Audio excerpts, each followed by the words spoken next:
C'était une soirée paisible. Le soleil commençait à peine à se coucher derrière les collines, projetant une douce lueur orange sur notre quartier tranquille. J'étais dans la cuisine en train de préparer le dîner, tandis que le bourdonnement doux de la radio jouait en arrière-plan. Mon fils, Eric, venait de rentrer de l'université pour le week-end. Il y avait une énergie calme et réconfortante dans la maison, une sorte de paix qui vient avec la familiarité. Eric avait grandi si rapidement. Il me semblait que c'était hier qu'il était encore un enfant qui me suivait partout dans la maison, posant des questions interminables sur la vie. Maintenant, à 21 ans, il n'était plus le petit garçon dont je me souvenais, mais un jeune homme fort, confiant et parfois, sans s'en rendre compte, distant. La dynamique entre nous avait changé au fur et à mesure qu'il mûrissait, et c'était quelque chose auquel je m'habituais encore. Le dîner était prêt, et je l'ai appelé depuis le salon. En nous asseyant à table, j'ai remarqué la façon dont il me regardait, différente, intense, d'une manière qui m'a fait hésiter. Je l'ai d'abord ignoré, pensant que c'était mon imagination. Nous avons parlé de ses cours, de ses amis, et de combien la maison lui manquait. Mais la façon dont il parlait, la manière dont ses yeux restaient un peu plus longtemps que d'habitude sur les miens, me faisait ressentir quelque chose que je ne parvenais pas tout à fait à exprimer. Après le dîner, nous avons décidé de regarder un film ensemble, une habitude que nous avions avant qu'il ne parte pour l'université. Le salon semblait plus chaleureux que d'habitude, l'éclairage tamisé et les coussins moelleux créant une atmosphère parfaite pour une soirée tranquille. Je ne me souvenais plus de la dernière fois que nous avions passé une soirée aussi paisible ensemble. Alors que le film défilait, je me surprenais à le regarder plus souvent que je ne l'aurais dû, remarquant la manière dont il avait grandi. Il n'était plus l'enfant que j'avais élevé, mais un homme. Puis, juste au moment où je commençais à ressentir une étrange sensation de malaise face aux pensées qui me traversaient l'esprit, il se rapprocha de moi sur le canapé. Au début, je pensais que c'était innocent, mais ensuite, sa main effleura la mienne et une étincelle me traversa, quelque chose d'électrique, quelque chose que je savais que je ne devais pas ressentir. J'ai rapidement retiré ma main, surprise par l'intensité du moment. « Qu'est-ce qui ne va pas, maman ?» demanda-t-il, sa voix douce, presque inquiète. Je le regardais, le cœur battant à tout rompre, sans savoir quoi dire. « Rien, mon chéri, juste fatigué, c'est tout. » ai-je répondu, essayant de dissiper le malaise et espérant qu'il n'avait pas remarqué la tension entre nous. Mais je savais que quelque chose avait changé à ce moment-là, quelque chose que nous ne pouvions pas ignorer. La ligne entre mère et fils s'était estompée, et bien qu'aucun de nous n'ait franchi cette limite, l'air était lourd de pensées non exprimées. Nous sommes restés là en silence, le film jouant en arrière-plan, mais aucun de nous ne prêtait vraiment attention. Je me suis levée, lui disant que j'avais besoin d'aller me coucher tôt. Mais en m'éloignant, je ne pouvais m'empêcher de sentir que quelque chose avait basculé entre nous. En me couchant cette nuit-là, mon esprit était en ébullition. Je savais que je ne pouvais pas laisser ce sentiment grandir. Je devais prendre mes distances pour notre bien à tous les deux. Mais au fond de moi, je n'étais pas sûre de savoir comment. Le lendemain matin, je me suis réveillée avec un sentiment d'inquiétude. Les événements de la veille rejouaient encore et encore dans ma tête. J'ai essayé de chasser cette sensation, me convainquant que tout cela n'était que dans ma tête. J'étais sa mère, rien de plus, rien de moi. Je l'aimais profondément, mais pas d'une manière qui pourrait être mal interprétée. J'étais irrationnelle, me disais-je. Eric était déjà debout lorsque je suis descendue, assis à la table de la cuisine avec une tasse de café. Il m'a salué avec un sourire, comme si de rien n'était. Peut-être que tout cela n'était vraiment rien, juste un moment étrange que moi seule avais remarqué. J'ai décidé de mettre cela de côté, au moins pour l'instant. « Bonjour », ai-je dit, forçant un sourire et essayant de paraître aussi normal que possible. « Bonjour maman », répondit-il, sa voix décontractée et sereine. « Je pensais faire une randonnée plus tard. Tu veux venir avec moi ?» Une randonnée ? Cela faisait des lustres que nous n'avions pas fait quelque chose comme ça ensemble. J'hésitais un instant, incertaine de vouloir passer plus de temps seule avec lui après ce que j'avais ressenti la nuit dernière. Mais je me rappelais que c'était juste une mère et son fils qui passaient du temps ensemble. Il n'y avait rien de mal à cela. D'accord, ai-je dit. Ça semble bien. Plus tard dans l'après-midi, nous avons conduit jusqu'à un sentier à proximité, un endroit où nous étions allés de nombreuses fois lorsqu'il était plus jeune. L'air était frais, le ciel d'un bleu éclatant, et pendant un moment, tout semblait normal. Nous marchions côte à côte, parlant de tout et de rien, des souvenirs, ses projets d'avenir, les petites discussions habituelles. Je me suis surprise à rire, me sentant plus à l'aise avec lui, pensant que j'avais peut-être réagi de manière excessive la nuit précédente. Mais au fur et à mesure que nous avancions le long du sentier, il y avait des moments où notre conversation s'interrompait, laissant un silence qui semblait plus lourd qu'il ne l'aurait dû.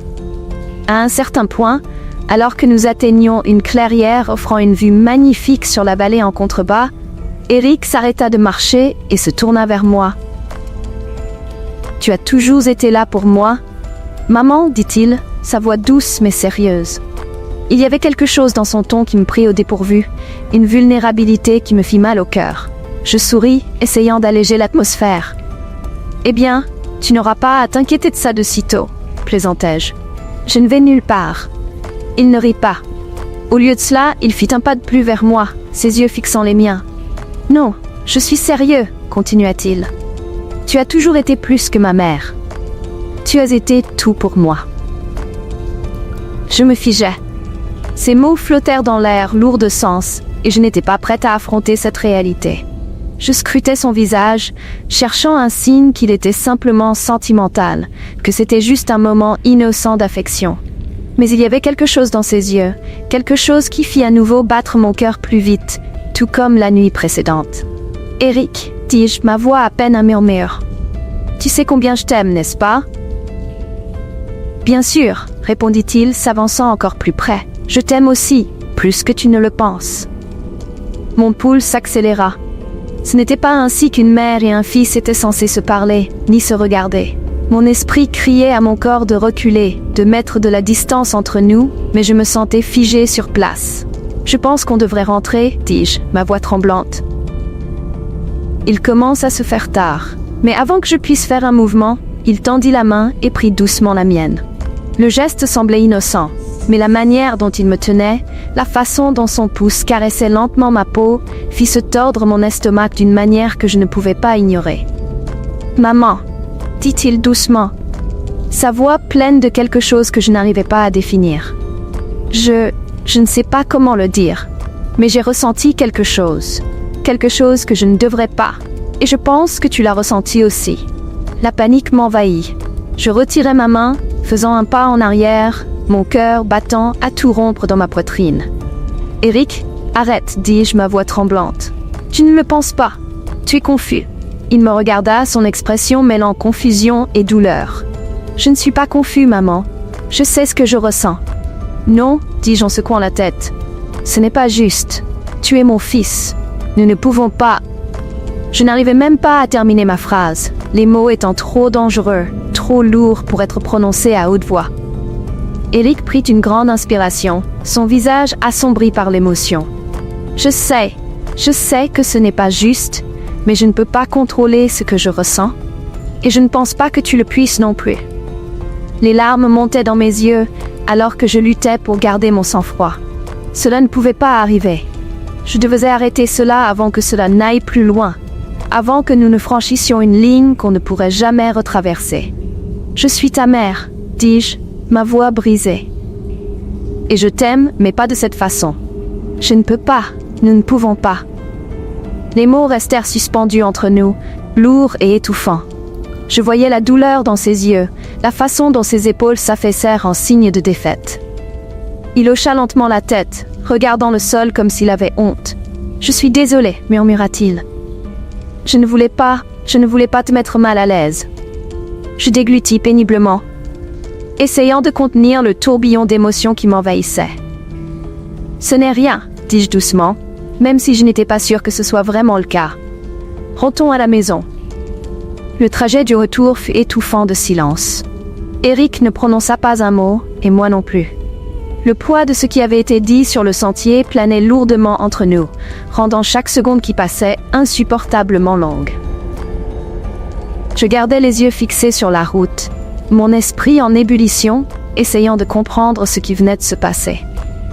Je n'arrivais pas à croire les mots qui étaient sortis de sa bouche, les sentiments qu'il avait avoués. C'était comme si tout ce que je pensais savoir de notre relation avait été bouleversé. Lorsque nous sommes finalement arrivés à la maison, Eric murmura quelque chose à propos de monter dans sa chambre. Je ne l'en empêchais pas alors qu'il disparaissait à l'étage. Je m'effondrais sur le canapé, mon corps tremblant sous l'effet des émotions que j'avais réprimées depuis ce moment sur le sentier. Je ne savais pas comment donner un sens à tout cela. Il était mon fils, mon bébé, mais il n'était plus un enfant. Et il devenait terriblement clair que notre relation avait pris une tournure complexe à laquelle aucun de nous ne s'attendait. Je voulais croire que ces sentiments n'étaient qu'une phase, quelque chose de passager qui finirait par s'estomper avec le temps. Mais la façon dont il m'avait regardé, la manière dont sa main était restée sur la mienne, me disait le contraire. Une partie de moi se sentait coupable, comme si j'avais fait quelque chose de mal. Peut-être avais-je été trop affectueuse, trop proche au fil des ans. Mais cela ne pouvait pas être juste, n'est-ce pas? Une mère est censée aimer son fils, le chérir, être là pour lui. C'est tout ce que j'avais jamais fait. Mais maintenant, tout cela semblait entaché par cette étrange tension qui s'était installée entre nous, et je ne savais pas comment y remédier. Je passais le reste de la journée à l'éviter, me plongeant dans les tâches ménagères et tout ce qui pouvait me distraire de la confusion que je ressentais. Lorsque le soir arriva, j'étais émotionnellement épuisée. Je ne voulais pas affronter ce qui s'était passé, mais je savais que je ne pourrais pas l'éviter éternellement. Eric et moi ne pouvions pas continuer ainsi, à faire semblant que tout allait bien, alors que ce n'était clairement pas le cas. Cette nuit-là, après avoir passé des heures à me retourner dans mon lit, j'entendis frapper à ma porte. Mon cœur se serra. Je savais que c'était lui. « Maman, je peux entrer ?» La voix d'Eric était douce, presque hésitante. J'hésitais, mon esprit me hurlant de dire non, de mettre de la distance entre nous. Mais je savais que je ne pouvais pas continuer à l'éviter. Il fallait que je fasse face à cette situation, aussi inconfortable soit-elle. « Entre !» dis-je doucement, en me redressant dans le lit et en tirant les couvertures autour de moi, comme si elles pouvaient me protéger de la tempête émotionnelle qui s'apprêtait à se déchaîner. Eric entra dans la pièce, paraissant aussi désemparé et incertain que je me sentais. Il resta debout à l'entrée de la chambre pendant un moment, ne sachant pas vraiment quoi faire. Après quelques secondes, il s'assit au bord du lit, mais garda ses distances. « Je suis désolé, dit-il, sa voix lourde de regret. Je n'aurais pas dû dire ce que j'ai dit plus tôt. Je ne sais pas ce qui m'a pris. » Je hochai lentement la tête, cherchant les bons mots. « Je sais que c'est déroutant, dis-je. Mais ce qui s'est passé plus tôt, ça ne doit plus se reproduire, Eric. Nous devons être prudents. Ce n'est pas comme ça que les choses doivent être. »« Je sais, murmura-t-il, les yeux baissés. Mais c'est si difficile, maman. Je ne sais pas pourquoi je ressens ça. J'ai essayé de le repousser, mais ça revient sans cesse. » Ces mots frappèrent quelque chose de profond en moi. Je ressentis une immense tristesse pour lui et pour nous deux, en réalité. Ce n'était pas une situation à laquelle je m'étais imaginé confrontée un jour, mais nous y étions, piégés dans un enchevêtrement d'émotions que ni lui ni moi ne savions démêler. « Je suis ta mère, » dis-je à nouveau, ma voix douce mais ferme. « C'est tout ce que je pourrais jamais être. Tu le sais, n'est-ce pas ?» Il me regarda, ses yeux remplis de douleur, mais il hocha la tête. « Je le sais, dit-il. Je ne veux pas te perdre. » « Tu ne me perdras pas, le rassurai-je. Mais il faut qu'on fixe des limites, Eric. Nous nous aventurons sur un terrain dangereux. » Un instant, un silence s'installa entre nous, la tension de plus tôt dans la journée planant encore, mais il y avait aussi une compréhension tacite que les choses ne pouvaient pas continuer ainsi. Nous le savions tous les deux, même si aucun de nous ne voulait vraiment l'admettre. « Peut-être que tu devrais retourner à l'université demain, suggérai-je doucement. Je pense que nous avons tous les deux besoin de temps pour réfléchir et prendre du recul. » Eric hocha lentement la tête, bien que je puisse lire la tristesse dans ses yeux. « Oui, tu as peut-être raison, » dit-il d'une voix basse. Le lendemain matin, je l'observais alors qu'il préparait ses affaires. L'atmosphère entre nous était lourde, pleine d'émotions non résolues. J'avais envie de le prendre dans mes bras, de lui dire que tout irait bien, mais je n'y arrivais pas. Pas après tout ce qui s'était passé. Lorsque finalement il quitta la maison, celle-ci sembla plus vide qu'elle ne l'avait été depuis des années. Je restais assis sur le canapé, regardant par la fenêtre, essayant de comprendre tout ce qui s'était passé. Je savais que nous avions pris la bonne décision en mettant de la distance entre nous, mais cela ne rendait pas les choses plus faciles pour autant.